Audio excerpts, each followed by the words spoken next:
Cette semaine, à Église en sortie, nous recevons Jonathan Guilbeault des éditions Novalis et qui nous parle de la publication du Doukat. On vous présente un reportage sur la communauté des Petits Frères de la Croix de Charlevoix et on s'entretient avec le père Thomas Rossica, PDG de Ciel et Lumière, sur son tout dernier livre, Les 7 dernières paroles du Christ.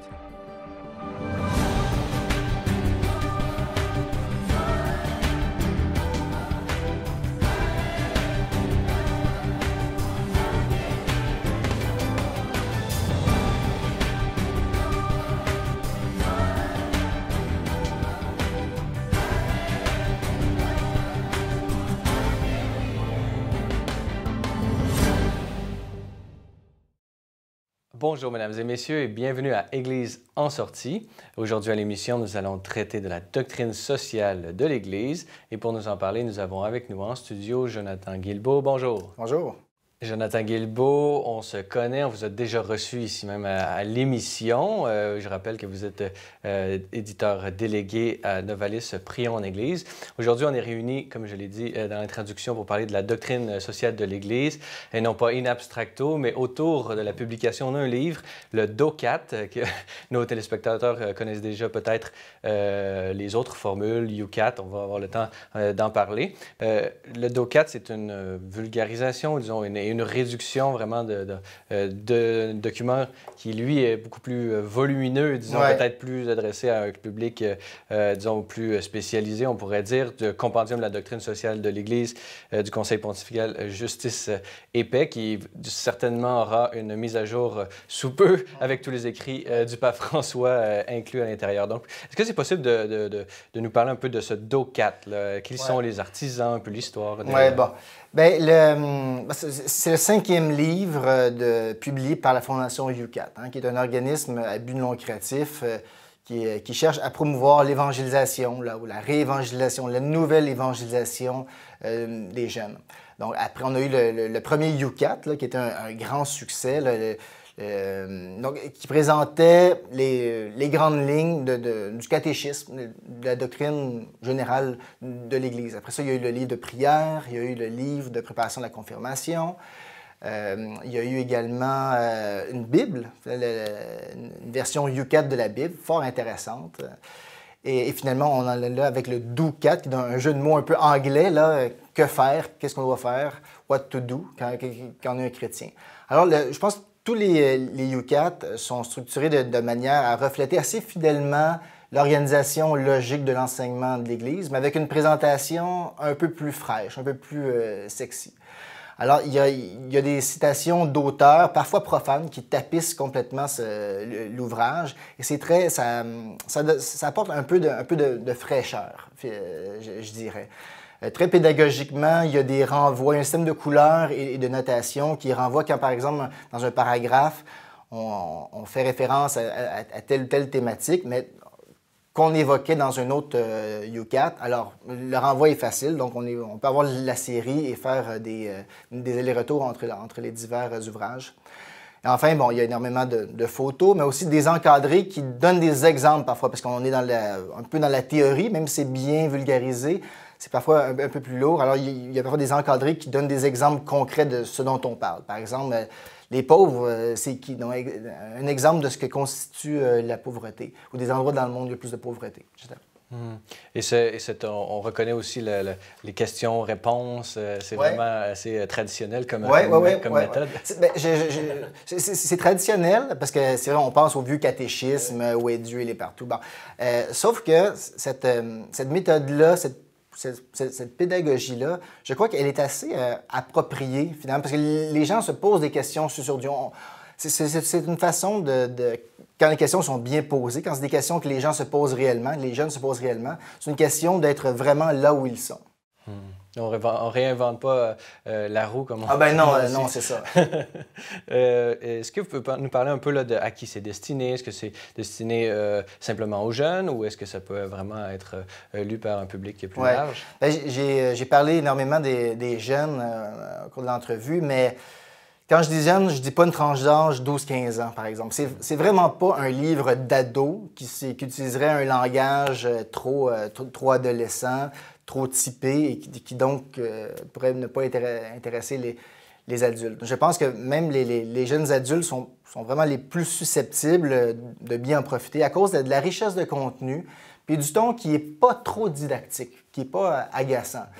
Mais je pense idéalement, ça s'adresse à toute personne qui est bien de son temps et qui a envie d'être introduit doucement à la doctrine sociale de l'Église. Et en terminant, peut-être un témoignage peut-être personnel. Est-ce que de votre lecture là, de ce livre, est-ce qu'il y a eu des choses qui vous ont touché plus particulièrement? Oui. Ben, moi, avant tout, je suis un fan fini du fait qu'il y ait autant de citations d'auteurs. Hein. On parle d'Abraham Lincoln, à de Montesquieu, ben, Jean-Paul II et le pape François également. Mais je trouve que ça nous permet de dépasser un langage qui est un peu lourdeau. Pas parce que le Ducat fait un très bon travail pour ne pas tomber dans le langage d'Église là, ou dans un langage trop technique, théologique, mais quand même, on parle de réflexion, on parle de position sociale et tout ça. Alors, parfois, qu'il y a des citations qui, de manière très bien ficelée, très lumineuse, nourrissent l'intelligence des propos, c'est vraiment précieux. Mais sinon, il y a des réponses qui sont des réponses qui font du bien, comme on dit. À un moment donné, on pose la question, est-ce qu'il est possible de critiquer publiquement l'Église? Alors, en substance, le Ducat répond oui. Pas pour autant que c'est fait d'une manière, dans une démarche constructive, avec sérieux, avec une conscience éclairée, bon, avec des connaissances, tout ça, mais quand même, il répond oui, ce qui est assez étonnant de la part d'un livre qui est d'une institution qui a quand même prêché pendant très longtemps une conception de l'obéissance un peu rigide, un peu absolue, jusqu'à tout récemment. Alors ça, parfois, il y a comme des perles très fraîches comme ça qui montrent que c'est un ouvrage qui est vraiment, qui est en fait pour aujourd'hui, qui prend acte de certaines, pas revendications, mais de certaines ouvertures, d'une certaine souplesse dans l'Église. En terminant, peut-être, quelles seraient vos espérances que ce livre puisse produire là, chez le lecteur? Bien, je reviendrai à ce que j'ai dit tantôt, je pense, concernant ce qui est le plus urgent chez les jeunes.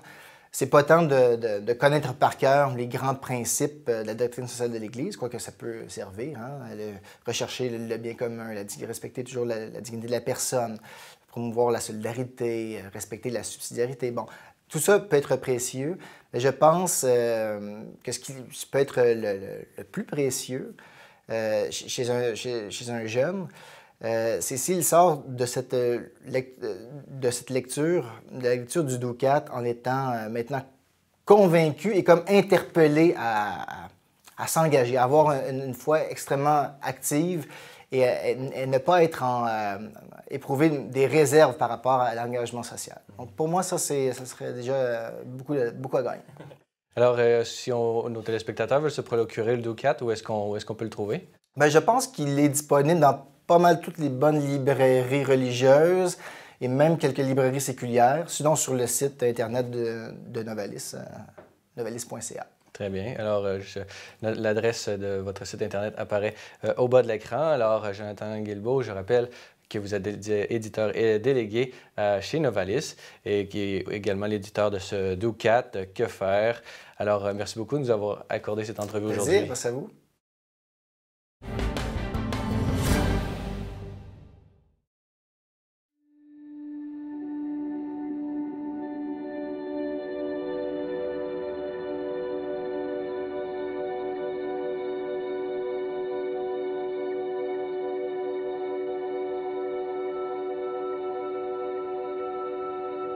Alors, mon nom est Petit Frère Gilles de la Mère du Rédempteur. Là, je suis le prieur de la communauté, donc le responsable. Et ça fait 26 ans que je suis dans la communauté. Ça a été fondé par le Père Michel-Marie de la Croix, qui était un prêtre diocésain. Alors, avant de fonder, il était 7 ans ermite sur la Rive-Sud, à Saint-Étienne-de-Lauzon. Et avant d'être ermite, il était très proche des jeunes. Donc, il a fondé des organismes qui reliaient des jeunes en cheminement chrétien. Et il y a des jeunes qui sont allés le voir à son ermitage, en fin de compte, il était leur directeur spirituel. Et ils lui ont demandé de fonder une communauté monastique. Alors, il a hésité très longtemps avant de le faire. Mais suite à la pression, il y était 5 jeunes qui désiraient faire partie de cette communauté-là. Alors, avec ce groupe-là, il a accepté de fonder la communauté des Petits Frères de la Croix qui a commencé en 1980.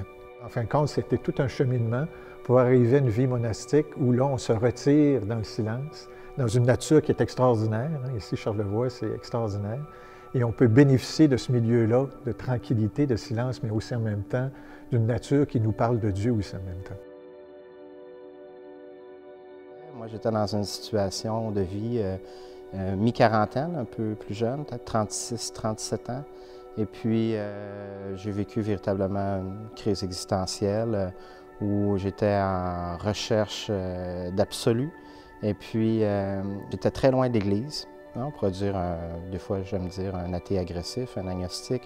Quelqu'un j'ai été formé en histoire, donc j'avais peu d'intérêt pour l'Église catholique. Et puis, je me suis souvenu que les moines étaient à part. Et puis, à ce moment-là, je sentais un besoin d'intériorisation. Fait que j'ai demandé à un de mes oncles qui connaissait un peu mieux l'Église au Québec. Et puis, il m'a proposé de venir ici chez les Petits Frères de la Croix. J'ai donc passé 36 heures et puis maintenant, je porte l'habit. Évidemment, ça a été un peu plus long que... C'est pas ces 36 heures-là qui a fait de moi ni un converti, ni quelqu'un qui a une vocation. Mais disons que c'est comme ça que j'ai commencé à cheminer. Je me posais des questions. Je suis venu ici, j'ai goûté à quelque chose. J'ai surtout goûté à l'approche des Petits Frères de la Croix, qui est dans le fond une approche de pré-évangélisation. Donc, on ne cherche pas à évangéliser la personne, on cherche à être en relation avec elle. Et donc ça, moi, ça m'a beaucoup touché. Je me suis rendu compte que j'étais véritablement dans un milieu d'amour, un milieu où les gens ne cherchaient pas à instrumentaliser ta souffrance, mais au contraire, cherchaient simplement à partager avec toi. Notre charisme est centré beaucoup sur la vie autour de l'Eucharistie, donc Jésus vivant, hein, qui se donne dans l'Eucharistie, mais en même temps qu'on adore aussi. Donc Jésus adoré, Jésus célébré hein, par l'Eucharistie. Et cette spiritualité-là, c'est une spiritualité de l'incarnation. Hein. D'abord, c'est un retrait du monde qui n'est pas une fuite du monde, hein. C'est vraiment un retrait pour être plus proche hein, de Dieu, hein, plus proche du Seigneur. Mais en même temps, le monde, on l'a en nous, hein, on l'apporte avec nous. Hein. Donc ce monde-là, on en fait partie hein, culturellement, hein, par notre éducation, mais aussi en même temps, on reste informé de ce qui se passe. Hein. Que ce soit par les journaux ou même par Internet, on a Internet ici, puis on est au courant de ce qui se passe dans le monde, pour alimenter notre prière. Mais ce retrait-là fait qu'en fin de compte, dans le silence, dans la solitude, on est capable d'aller plus profond, de creuser plus profond pour aller à l'intérieur de nous. Donc, si on est capable éventuellement de donner cette miséricorde que Dieu nous donne, c'est parce qu'on a été touché par cette miséricorde-là. On s'est regardé en face. Hein? Ici, on ne peut pas trop s'éviter. On peut jouer, dans le monde, c'est plus facile de s'éviter, mais ici, on ne peut pas s'éviter, puis on ne peut pas éviter notre prochain, qui est mon frère, qui est très différent de moi des fois, puis qui peut me heurter. Hein. Donc là, il y a tout un processus de guérison hein, par la rencontre de l'autre, mais aussi en même temps, la propre rencontre de ma propre personne qui est blessée, que des fois j'ai évité, que j'ai masqué, que j'ai blindé, ni plus ni moins. Et là, ces blindages-là, petit à petit, tombent. Hein, puis justement, là, on rencontre la miséricorde et on peut après ça la donner, cette miséricorde-là, parce qu'on en a été bénéficiaire. Tu sais.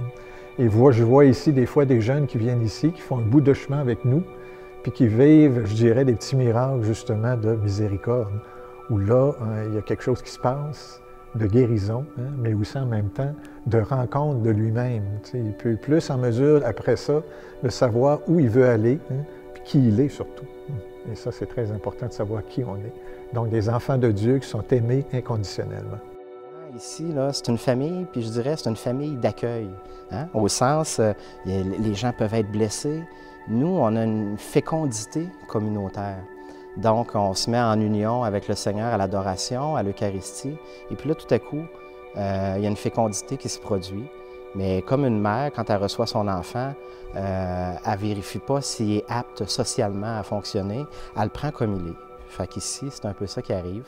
Il y a quelqu'un qui arrive, il se présente à nous, on l'accueille, on chemine avec lui, on voit ses limites, ses carences, mais aussi ses qualités et ses bénéfices qu'il peut nous apporter au niveau communautaire. Puis avec lui, on va cheminer.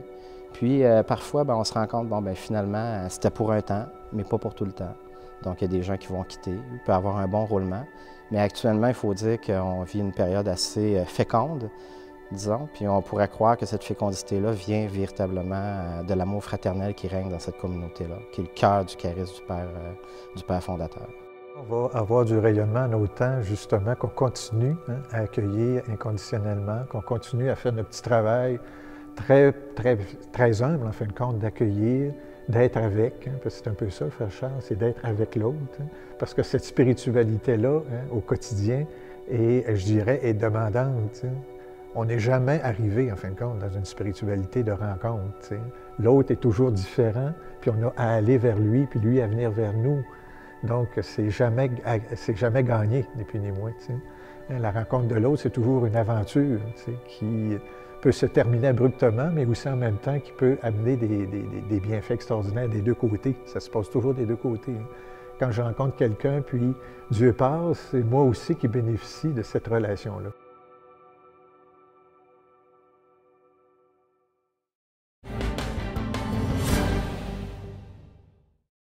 Dans cette deuxième partie d'émission, nous allons continuer sur ce thème de la littérature. Et pour nous en parler, nous avons avec nous en studio le Père Thomas Rosica. Bonjour. Bonjour. Alors, Père Thomas Rosica, on vous connaît puisque vous êtes le PDG de Télévision C'est les Lumières. Donc, merci beaucoup d'être avec nous aujourd'hui.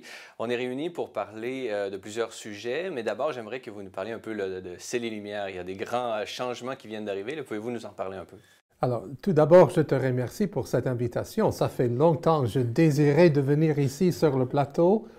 Je suis ravi de tout ce qui s'est passé depuis Montréal, depuis ce bureau, grâce à Monseigneur Lepine et l'archidiocèse de Montréal, que nous avons un bureau ici déjà quelques années maintenant. On est ici et c'est toi qui gères cette affaire d'une façon magnifique. Alors, je te suis très reconnaissant.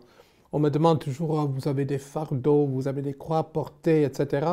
Je dis à Montréal, le bureau de Montréal, ce n'est pas une croix, c'est une joie.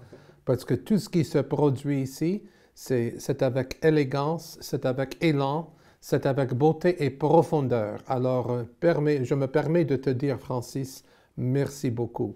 Et surtout avec Québec, avec Montréal qui nous entoure, parce que j'ai une partie de mon cœur qui est ici à la belle province. Et je suis très content. Ce matin, j'ai présidé l'Eucharistie à l'Oratoire de Saint-Joseph. Voilà un autre endroit, presque 7 ans maintenant, qu'on offre cette messe quotidienne depuis Montréal pour le pays entier, mais pas seulement le pays, parce que je reçois les courriels. J'ai des messages ici d'un peu partout le monde francophone. On a regardé la messe ce matin, l'homélie d'un père tel, la présence des évêques maintenant de Montréal qui fréquentent cette messe, qui président cette Eucharistie. Alors nous y sommes ici. Mais à Toronto, comme tu sais bien, depuis le mois de décembre dernier, juste avant Noël, on a une nouvelle maison, un nouveau central, un quartier général de C'est les Lumières. Ça fait 4 ans qu'on a désiré ça, parce que C'est les Lumières, nous avons déjà 14 ans de vie. Mais depuis 4 ans, on cherchait, on désirait, on souhaitait avoir un nouveau local. Et puis, on a ce local, ce bureau, ce quartier général à Davisville et Mount Pleasant. Certainement, vous avez vu, peut-être vous allez passer quelques images de ce bureau avec un vrai studio cette fois. Ce n'est pas dans un garage qu'on était pendant les 12 premières années, avec une chapelle absolument magnifique, avec les bureaux pour les personnes qui travaillent avec nous, nos collaborateurs, nos collègues. Et vraiment, c'est une invitation au public de voir que we're alive, we're well, and we're there to stay. Nous y sommes maintenant et nous avons un bel futur devant nous, et je crois que c'est très important.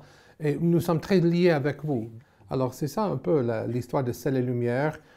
On a déjà 14 ans d'expérience, 52 documentaires, des milliers d'entrevues, beaucoup d'entrevues qui se sont faites ici. Et puis, ça continue. C'est un très beau, un brillant avenir qui s'annonce pour C'est les Lumières. Mais vous, personnellement, vous êtes également théologien, écrivain. Vous venez de publier aux éditions Novalis ce magnifique ouvrage, Les 7 dernières paroles du Christ. Alors, pouvez-vous un peu nous parler un peu des circonstances qui ont mené à la publication de cet ouvrage? Merci beaucoup pour l'opportunité de parler de ce petit beau livre. Donc, l'an dernier, c'était la Semaine Sainte, l'archevêque de Seattle à Washington, dans l'État de Washington, à l'est des États-Unis, m'a invité de prêcher les 7 dernières paroles du Christ, les Treore, comme on dit. Et c'est une dévotion très ancienne. Ça a commencé dans le monde anglophone, c'est-à-dire en Angleterre, dans les années 1400-1500. Et on dit les 7 dernières paroles du Christ, mais c'est plutôt les 7 dernières expressions du Christ. Si vous voyez dans les 4 évangiles, il y a certains mots, certaines expressions sous les lèvres de Jésus pendant qu'il est en train de mourir sur la croix. Père, pardonne-leur, ils ne savent pas qu'est-ce qu'ils font. Entre tes mains, je remets mon esprit, j'ai soif. Et puis, tout est accompli. Alors, cette dévotion qui s'est développée à travers les âges, c'est une invitation aux fidèles qui se rassemblent vendredi saint. Ce n'est pas le service de la passion du Christ, normalement, qui a lieu dans l'après-midi à 3 heures ou à 5 heures l'après-midi, mais c'est entre midi et 3 heures, les 3 heures, 3 ore. Et après avoir fait cette expérience à la cathédrale, il y a plusieurs qui m'ont dit « Il faut que ces méditations soient publiées. » Je dis « Bon, on va voir qu'est-ce que ça va donner. » Et c'est tout de suite, c'est Novalis au Canada, Édition du Cerf à Paris, et puis le Vatican aussi. Donc il y a 3 versions. Il y a la version anglaise, l'original, et puis la version française traduite par toi-même. Tu as fait une traduction extrêmement très très belle, profonde, je t'ai remercié dans le livre. Et puis la version italienne, c'était fait par le Vatican même. Alors pour la publication du livre, surtout les versions de Novalis, ils m'ont suggéré d'avoir quelqu'un de faire une préface. Alors pour le préface en anglais, c'était le cardinal Donald Wuerl, l'archevêque de Washington. Ça m'a beaucoup touché ce qu'il a écrit sur la présentation. Et pour la version française, c'était notre cher cardinal, le primat du Canada, Gérard Lacroix, qui l'a fait. Et pour la version italienne, c'est le père Federico Lombardi, l'ex-directeur de la salle de presse du Vatican. Maintenant, il est président de la commission pour les études de Joseph Ratzinger, la fondation Ratzinger.